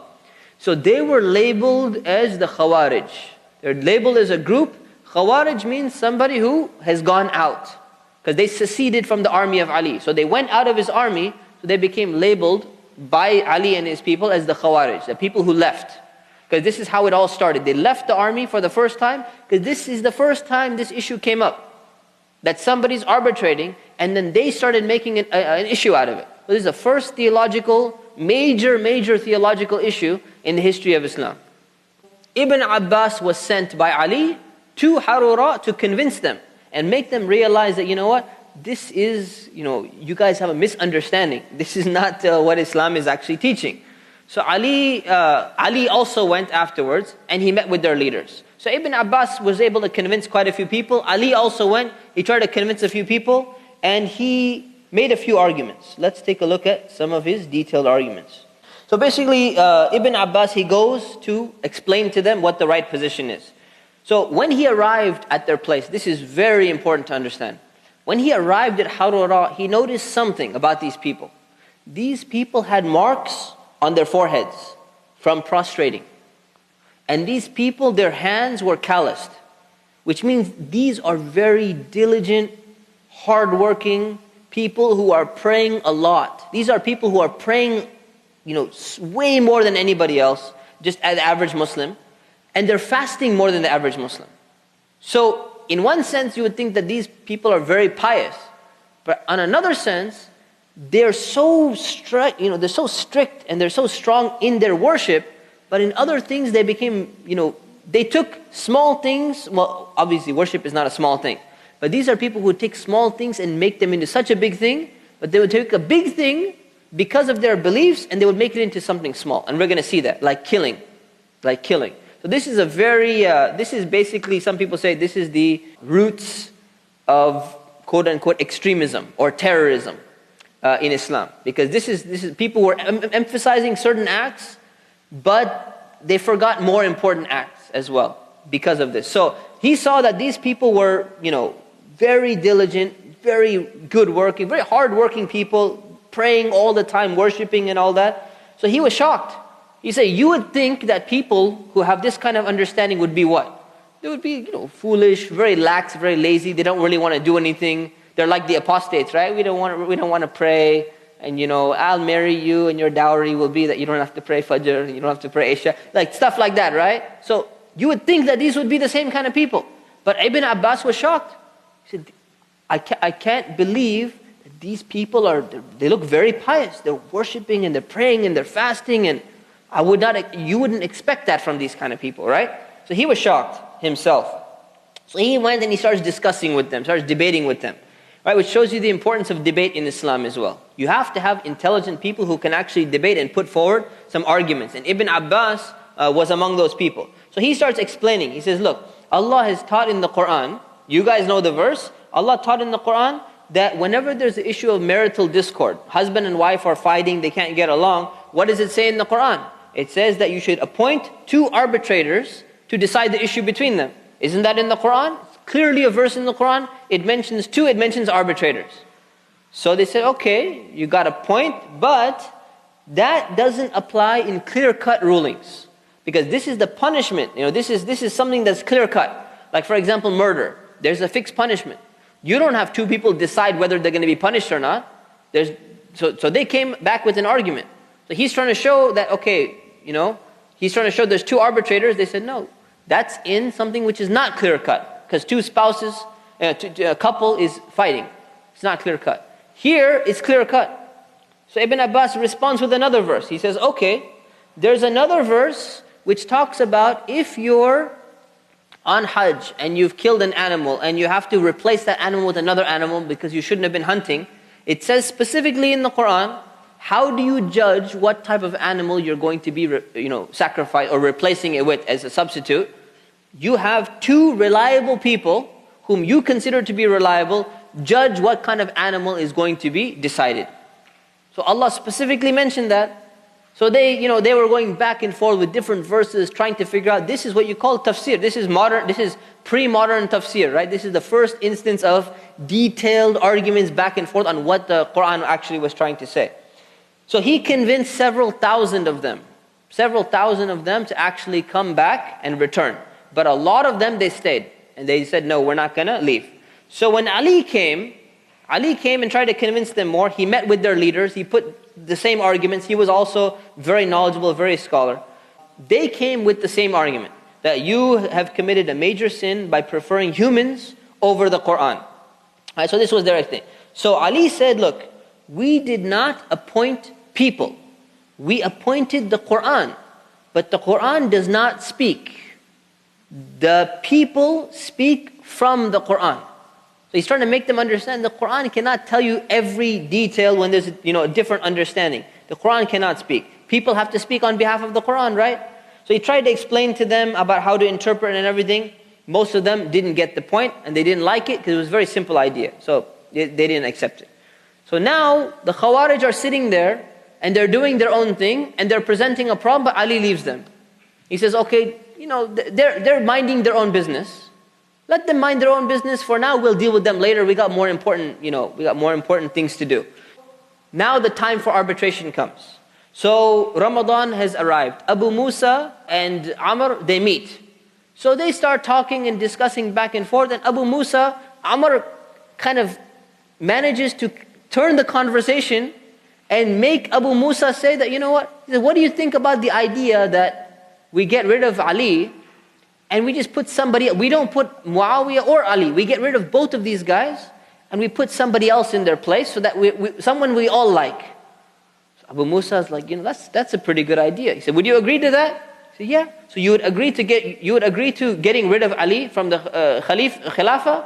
He says, yeah, okay, that seems like a fair thing. But basically, he's kind of leading him in a direction. Basically, see, Amr doesn't have a problem because Muawiyah is not claiming to be the Khalifa. So from his side, there's no need to get rid of Muawiyah because he's not even claiming to be Khalifa. But from Abu Musa's side, he believes Ali is the Khalifa. So he's saying, would you agree to get rid of Ali as Khalifa? In a sense, but he's saying both. We get rid of both of them. So he's tricking him in a way, right? He's very clever.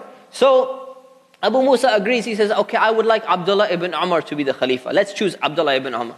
He says, okay, not a bad choice, but anyone else? Would you take Sa'ad? Would you take this guy? Would you take... He starts mentioning a bunch of different names. And he says, no, I don't like anyone else. I think the only person we can really agree upon is Abdullah ibn Umar. Umar's son, also considered to be a very important companion, well respected, and he was himself taking a neutral position. So because he's taking a neutral position, let's choose him. He's going to be a great person for the job. So Umar basically, says no. He says it's not going to work. So they don't come to any conclusion. And the reports in history books about this discussion and what really happened and what was the details of that, there's so many different reports because the different groups who came later, they tried to spin this story to their own advantage. So to be honest, exactly what happened at the end of the arbitration, the details we don't know. What we do know is they didn't agree. They didn't agree to anything. So Amr goes back and Abu Musa goes back. Now Amr goes back with the understanding that, you know what? Ali, since we didn't have any understanding, we didn't have any agreement, and Abu Musa, his own representative, was willing to get rid of him, right? We should now go ahead and pledge, since Ali is technically not Khalifa anymore, now we can pledge the Khilafah to Muawiyah. We can actually make him the Khalifa. So, or governor or whatever, he's basically the leader officially. So they go ahead and they pledge to him. So now Muawiyah is considered to be the Khalifa on that side, and Ali is considered to be Khalifa here. Major issue. Major problem. You can't have two Khalifas at the same time, or perhaps you can in this sense. So, what happened now? The two left without reconciliation, and Abu Musa came back to Ali. Now Ali was really upset with the decision. He said, what kind of arbitration was this? I had a feeling that this was going to happen, and he said, this is not going to work. I knew this arbitration would fail, so Ali decides that we need to go and deal with Syria now. Now is the time. We're going to take an army and we're going to go back and we're going to fight Syria again and we're going to bring them back into unity. So this is what happens. So he resolves, we're going to go and fight. Muawiyah gathers an army together and he starts moving towards Syria. As soon as he starts preparing to go to Syria, this Khawarij group sets out towards Nahrawan and they're ready to go and fight the Muslims. And the problem with the Khawarij is this, right? What are they fighting for? They're not fighting like Muawiyah and Ali are fighting for, at least it started out with a good cause, good intention. The Khawarij believe that anyone who agreed to the arbitration between Ali and Muawiyah has committed a major sin. And anyone who committed a major sin is a kafir, meaning they're a disbeliever. And they have different, verses they have different hadith and everything. The Prophet, peace upon him, said that, nobody drinks alcohol while he's drinking and that he's a Muslim. He said, if you drink alcohol, that's a major sin. So while you're drinking, if you drink alcohol and you're not repenting and you die in the state of drinking alcohol, you committed a major sin, you're going to hell because you're a kafir. You're not a believer, according to certain statements. So they started interpreting some statements literally. Anyone who accepts the arbitration, that person is a disbeliever. And if you're a disbeliever, then you're an apostate. And how did Abu Bakr deal with the apostates? He fought them. So he says, these people's blood is halal. We're going to kill them. So they started going around, and every Muslim that they would encounter, they would put them to the test. So what do you think about the arbitration? Oh, you agree with the arbitration? Which side were you on, Muawiyah or Ali? Doesn't matter. Either side you pick, you're dead. Because you're going to get killed because you agreed to put the humans, according to them, word of humans over the Quran. This is a major problem. So they start going and killing people left and right. This is what they do. They test people and then they kill them. This is a huge problem, and they killed some very prominent people. So now Ali says, okay, we need to forget Syria, man. We need to deal with these guys. These guys are a major problem. So now Ali sets out to go and stop them and deal with the Khawarij first. So he sets out and he announced, when they were about to do battle at Nahrawan, he announced, if any of you changes your mind and you want to stop doing all of this, I have one of my companions, he put a separate flag. He said, there's a separate flag right here. During the battle, if any of you decide you change your mind, go and stand next to this flag and no one's going to touch you. It means that you've surrendered, you've switched sides. Number 2, if you run away in the direction of Kufa, right, which means that you're coming back to the capital, means you're regretting what you're doing, you will be protected, guaranteed, and no one is going to chase you, no one's going to follow you. Because Ali knew, he could tell, these are very dedicated people, right? They're super dedicated, they're praying and they work hard and everything, but he could tell just by looking at them, these people are not going to put up a fighting chance. He knew that he can take out these people very quickly, right? So they were not a very powerful army. So the battle started, and within a few hours, almost all of them were wiped out.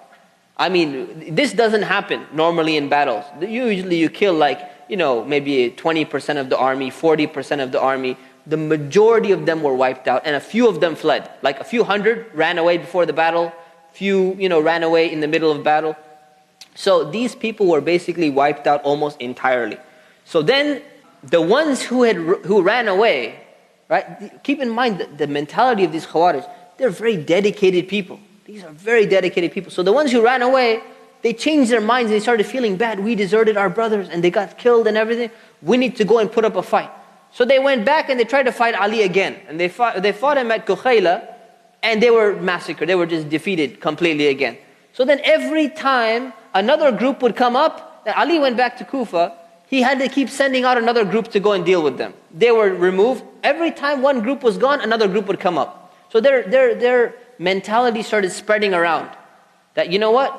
Because it's very convincing, right? Imagine you go up to random people and you say, you know what? Human beings are making a decision against what Allah is saying. La hukma illa lillah. No one has authority besides Allah. Isn't that true? Yeah, that's true. And they started, sloganeering and slandering. Yeah, no one has authority besides Allah. And they started gathering a bunch of followers. Anyone who doesn't have much knowledge, right, is going to be deceived into something like this, because you're talking about the greatness of Allah and that Allah has complete control and no one should be overrule what Allah is doing. So it shows you how, simple-minded people who don't have much knowledge, they fall into these things even though they're very dedicated people. People who are worshipping, practicing, fasting, doing all of these things. So let's conclude this. So then Ali, he ordered his army to go to Syria and deal with Muawiyah. And we'll take the questions next week, inshallah. You can write them down. So Ali ordered his army, let's go to Syria, let's deal with Muawiyah. But he started realizing towards the end of his life, everything that's going on, right? They don't accept his decision on the arbitration. They don't accept his decision on who the arbitrators are going to be. And towards the end of his life, Ali was getting really fed up with his own people, with his own army. Because these are people who, they're not consisting of senior companions. Most of the senior companions have already passed away. These are other people who entered into Islam and everything, and they're not really listening to him. They're kind of wishy-washy, even in terms of dedication to him. So he starts, towards the end of his life, he was giving a lot of khutbahs, just slamming his own people. You people are just betrayers, you're not dedicated, you're unreliable people. If you listen to his khutbahs, subhanAllah, if you were an imam, sometimes you feel like giving that kind of khutbah sometimes. but you don't want to do that, But you could tell inside of him, sometimes he's just, just really feeling, you could feel what he's going through. But imagine a tough community, not listening to you, don't want to do anything to you. So he was really feeling bad. At the same time, Muawiyah is going and taking over provinces. So Muawiyah took over Egypt. So now he controls Egypt. He took over Yemen. He started taking over other places. So Ali is losing his allegiance in all these other areas, and his own people are not even, fully dedicated to him. So imagine how he's feeling at this time. So Allah subhanahu wa ta'ala gave him, imagine this is almost 5-6 years of just trouble. Since the beginning of his khilafah till the end, he just had nothing but trouble. So Allah decides to give him some rest from the Khawarij. So what do the Khawarij do? The people of Syria start taking over, right? Ali pretty much only has Iraq and Iran left. Muawiyah took over everything, right? Because he has so many problems. His army is not dedicated, and he's stuck dealing with the Khawarij. So 3 of the people from the Khawarij, they got together one day, and they plotted that they're going to kill everyone. So Amr ibn al-As took over Egypt again, and he was installed as the governor, loyal to Muawiyah. Okay, so we have 3 main leaders. We have Amr ibn al-As in Egypt, we have Muawiyah in Syria, and we have Ali in Kufa. So the Khawarij say, all of them are kuffar. All three of them, every one of them. So let's get rid of all of them. So they go and they plan assassination. Remember how Umar was assassinated? What time of the day was he assassinated? Fajr prayer. They did not change anything. The masjid was the same. Security had maybe changed for a few days or something. Back to normal. So they decide that we're going to kill all of them. So they go in the masjid, Fajr time in the morning, and they kill Ali. So Ali's been killed by who? By the Khawarij. They go to Muawiyah in Syria at Fajr time. Assassin goes to get him. He stabs him, but Muawiyah doesn't die. He's injured, but it's not a fatal injury, and he survives. They go to Egypt to kill Amr ibn al-As. Amr happened to be sick that morning. So he didn't go for Fajr. Because he's supposed to lead Fajr, he's the governor. So he doesn't go for Fajr that morning. And the guy who led the Fajr prayer in his behalf was killed. So they basically made this plan to take out everyone. And they only actually managed to take out Ali. So Ali was killed. Now at this time, and I'll wrap up with this and then we'll conclude. Hassan, his son, Hassan ibn Ali, the people of Kufa, remember Kufa is the capital now, they pledged their allegiance to Hassan after Ali had been killed. Now keep in mind, imagine what Hassan is going through. Hassan wants to follow in the footsteps of his father. He's a warrior. He was there at the house of Uthman, armed and ready to defend Uthman, even though he didn't want him to defend him. So he says, I'm going to follow in the footsteps of my father. I'm going to carry on exactly what he was doing. We're going to prepare an army and we're going to go to Syria and we're going to go and fight with Muawiyah. We have to going to do the same thing. But then Hassan started thinking. And he said, look, everything's been messed up. Ali's authority is going down. His own people were not listening to him. The people of Kufa are not really reliable people. So his own authority is going down. That's one thing. And second, when he received the Pledge of Allegiance from the people of Kufa, where else is he getting it from? See, Ali's Khilafah was already contested because they said it was only the people of Medina. And all the other places didn't have it. And Ali has way more respect and way more influence in Medina when he was elected, and still there was a problem. So Hassan is thinking, I don't have dedicated people. We've been fighting for such a long time. Right? What are we fighting for now? I mean, we've been fighting for 5 years to avenge the people who killed Uthman. This doesn't make any sense anymore. And the people who pledged to me, this is not a good situation. So what did Hassan do? Imagine this fighting for 5 years now. Hassan contacts Muawiyah and he says, I want to make peace. Muawiyah is already proclaiming, himself as being Khalifa, because why does Muawiyah do this? He thinks that, look, the ummah, the community needs to be united. He sees the people of Kufa, he sees the followers of Ali, they themselves are not even dedicated to him. So he saw that I already have influence, let me unite the ummah. I will unite the ummah instead of that side. So Hassan contacts Muawiyah and says, let's make peace, let's stop all of this fighting. Muawiyah says, you mention whatever conditions you want. He's a blank document, sends him a blank official document. You write anything you want and you pledge to me. Whatever conditions you want. So he writes all the conditions. These people will not be harmed and this will happen, and make sure that these people are going to be taken care of. Everything, Muawiyah agrees. And Hassan and all the people of Kufa and everyone else who was following them, they all pledged their allegiance to Muawiyah as the Khalifa. All the people of Iraq, all the people of Iran, everybody. And this is something that the Prophet had actually prophesied about Hassan. He said that this son of mine shall be a leader, and perhaps Allah will reconcile two large groups of believers through him. So it's something which actually took place. So again, after 5 years, 6 years of strife and accusations, few years of accusations against Uthman, the ummah, the whole Muslim community became united again under Muawiyah. And you're going to see, if you look at what happened in terms of expansion and governorship and civil conduct and all that, during Ali, almost nothing. Because if the ummah is not united, nothing's going to happen. Now you're going to see, during Muawiyah's time, Islam flourishes. Why does it flourish? Flourishes because the community was united. So hopefully, inshallah, this shows you the importance of unity in the community. It shows you the importance of not differing amongst ourselves, not fighting amongst ourselves, because it just leads to detriment. Although sometimes it's understandable, it should come to an end as soon as possible. And Hassan made the decision that I'm going to step down, and this is the best thing to do, and it's something that we have to do. And scholars, everyone looks back and says, this was the wisest decision that Hassan did. Now, does that mean that Ali should have stepped down? Not necessarily. When should he have stepped down? Does it mean that Muawiyah should have stepped down? Not necessarily. But the interesting thing is, this is not about right and wrong.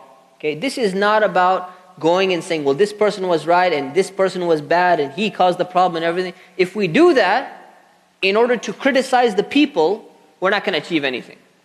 If we do that in order to criticize some of their decisions so that we learn a lesson, then it's allowed. And there can be benefit in that. And the ironic thing is, this is where not now, but this later on, this is where the group of people who were supporting Ali were known as the Shia. Shia means the supporters or the party. They were known as Shi'at Ali. So the supporters of Ali. And the Khawarij were the exact opposite.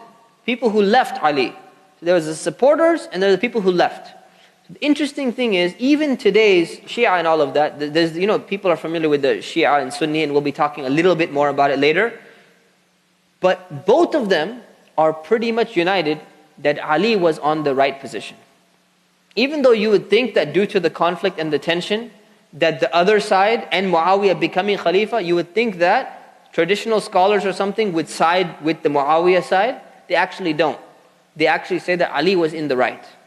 Now, that's not everyone, that's not 100%, but that happens to be most of them. Alright, so the truth, Allah knows best. Allah is going to judge them based upon their intentions. These are senior companions who lived with the Prophet, peace be upon him. So they're among the best of people. So going and criticizing them or picking, faults or going that's the root cause of this whole problem was what? It's the rebels inside. They started this entire thing. This was really the root cause. So it's very important to protect the community from these type of doubts, suspicions, gossip, backbiting. We always talk about big armies and we need money. We need to be organized as a community, right?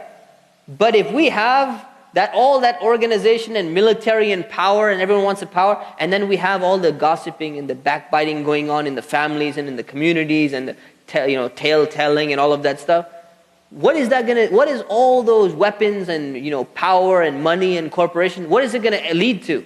This is a huge lesson for us. You're not going to be able to utilize that in the best of manners, and we're going to be fighting amongst ourselves. So may Allah subhanahu wa ta'ala protect us, protect our hearts, allow us to learn lessons from these things, allow us to respect the persona of all the companions, and to understand the choices that they made so that we can learn from their mistakes and benefit from their correct decisions. Ameen. So the question is, what did Omar mean? I'm freeing from the decree of Allah to the decree of Allah. Because one of the people was criticizing him, that he's running away from the decree of Allah, meaning what Allah has decided.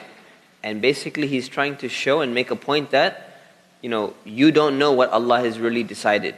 Right? So you're telling me that I'm running away, but actually, if you say I'm running away from the decree of Allah, I'm actually running away from the decree of Allah to the decree of Allah. It's more of a sarcastic comment. He's saying, you don't know which one the decree of Allah really is. So I'm running away, and actually this might be the real decree of Allah. If I run away, then that's the decree of Allah. So that's what he meant by that. Subhana rabbika rabbil izzati amma yasifun. Wa salamun ala al-mursaleen. Walhamdulillahi rabbil alameen. Assalamu alaikum.